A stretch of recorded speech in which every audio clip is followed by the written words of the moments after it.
आजच्या जनसेवकाचा जनसंवाद हा 113वा उपक्रम होता आणि आज देखील फार मोठ्या संख्येने विविध प्रश्न घेऊन नागरिक रहिवासी या ठिकाणी आले होते।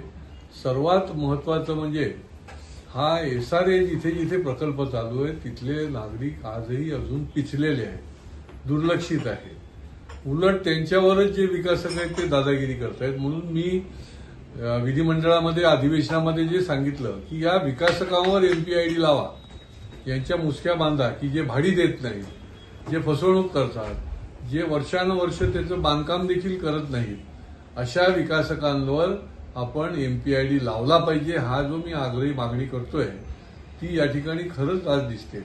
आज माझ्याकडे शेकडो त्या ठिकाणचे झोपडपट्टी धारक जय महाकाली हा प्रोजेक्ट आहे त्या ठिकाणी आणि तो गांधीनगर सुभाषनगर या भागामध्ये सुभाषनगर भागामध्ये आहे। या सुभाषनगर भागामध्ये ही लोक जी आहेत ती एवढी म्हणून भयभीत आहेत, एवढी म्हणून पिचलेली आहेत की काहीच त्यांना करत नाही, हतबल झालेले आहेत। आणि ते सगळी लोक आली, त्यांना भाडी मिळालेली नाही। मी स्वतः प्रत्येकाला विचारलं तुम्हाला किती नाही मिळालं, तुम्हाला कोणाला 3 वर्षाची नाही मिळाली, कोणाला 4 वर्षाची नाही, कोणाला 10 महिन्याची मिळालेली नाही। भाडी तर दिलेली नाहीच आहे त्या विकासकाने, पण त्या ठिकाणी कामाचा देखील पत्ता नाही आणि जो त्या ठिकाणी जाईल त्याला भाडं दिलं जातं आणि सही घेऊन ठेवली जाते। कशा करता की सपोर्टमध्ये।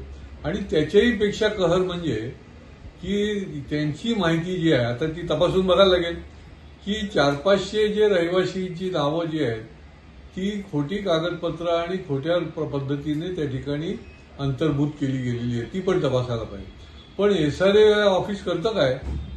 माझं जे म्हणणं आहे की SRA ऑफिसने विकासकाशी हात मिळवणी न करता तिथल्या झोपडपट्टी धारकाला त्या ठिकाणी त्याच्याकरता म्हणून डोळ्यात तेल घालून पाहणी करायला पाहिजे आणि त्याच्याप्रमाणे कारवाई करायला पाहिजे।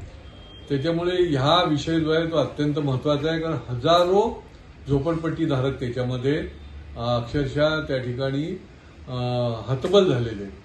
त्यामुळे पुढच्याच आठवड्यात आम्ही मीटिंग लावलेली आहे, त्या मीटिंगच्या माध्यमातून त्या दिशेने योग्य ती कारवाई करायला लागेल।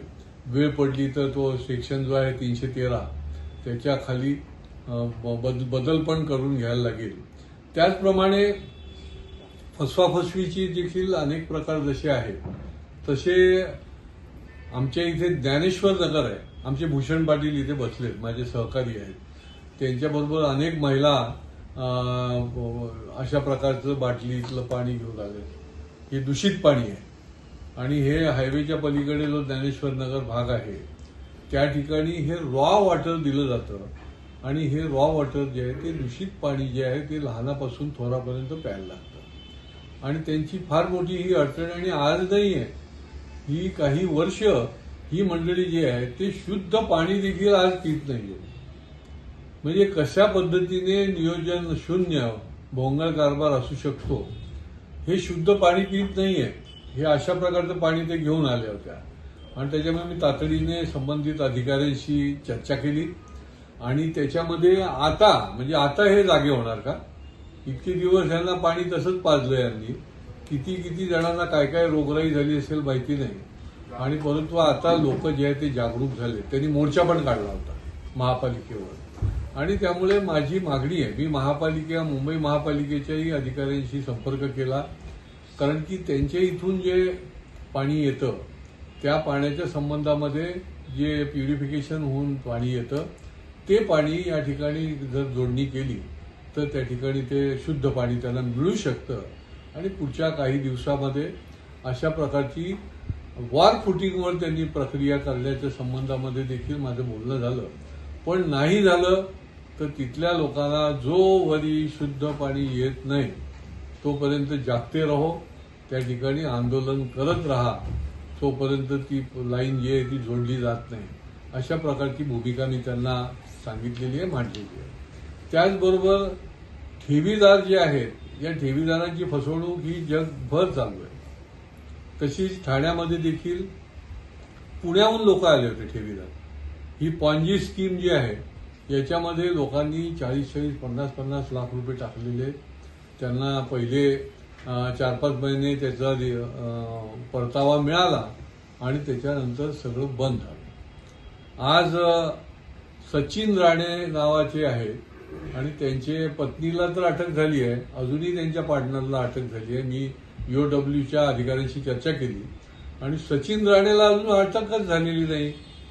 त्याच्यामुळे जो मेन त्या ठिकाणी कल्प्रिंट आहे त्याला अटक झाली पाहिजे अशा प्रकारची मी त्यांच्यातर्फे मागणी केली. कारण पुण्याहून आले हो, अक्षरशः म्हणजे त्यांना ब्लड प्रेशर आणि शुगरच्या गोळ्या आता सुरू झाल्यात की ते हवालदिल झालेत. EOWच्या अधिकाऱ्यांनी काही प्रमाणामध्ये, कारण 180 कोटी रुपयाचा हा घोटाळा आहे आणि 1300 नागरिक याच्यामध्ये अडकलेले आहेत.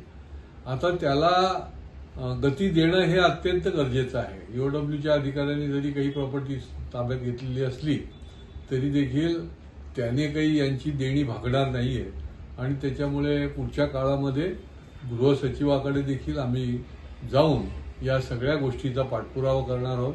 कारण की ही सगळी ज्याला म्हणता येईल की त्यांनाही वाटलं की जास्तीचं मिळेल आणि त्यांना पण ज्यांनी हा आर्थिक व्यवहार ज्यांनी केला राणे कुटुंबाने, तर त्यांनी देखील त्यांना संमोहन शास्त्र आहे की हिप्नोटाईज करून त्यांना याच्यामध्ये फसवणूक केलेली आहे आणि त्याचा देखील आम्ही शेवटपर्यंत, कारण ठाण्याचे पण लोक खूप आहेत, पुण्याचे आहेत, तर त्याला न्याय मिळेस्तोवर त्याचा पाठपुरावा आम्ही करणार आहोत. रेंटल हाऊसिंगमध्ये तर फार वाईट परिस्थिती. जेवढ्या महापालिकेच्या रेंटल हाऊसिंगच्या इमारती आहेत, मग दोस्ती रेंटल हाऊसिंग असेल, खोपटला असेल, अन्य ठिकाणी वर्तकनगरला असेल, या रेंटल हाऊसिंगच्या इमारतीमधले लोक हे नरक यातना भोगत आहेत. त्याला दुसरा शब्द नाही. आणि त्याच्यामुळे या रेंटल हाऊसिंगच्या खोपटचे लोक आले होते, त्यांचे पाईपलाईनच काढून टाकली. 8 पाईपने त्यांना पाणी येत होतं, त्याच्यातलं 4 ठेवले आणि 4 काढून टाकले. कारण काय माहीत नाही.